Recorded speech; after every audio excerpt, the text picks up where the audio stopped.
We are not the shack. 05/12/2007.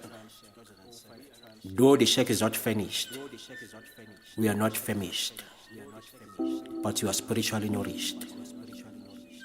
For we refuse to become the shack that merely houses our limbs and lack of property.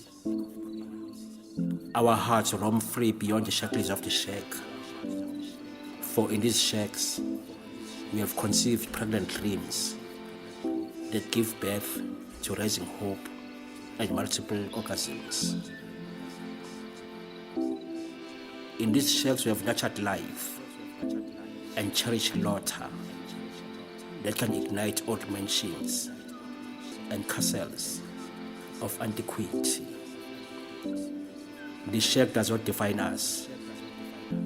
Inside these squatter camps, our minds gallop without cramps, for we refuse to be shackled by the shack that houses our mere limbs and lack of property.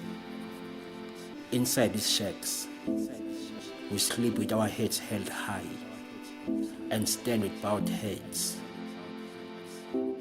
not to worship the god of squalor, but to accommodate the space smaller than us, but not bigger than our hopes and aspirations. We are not the shack.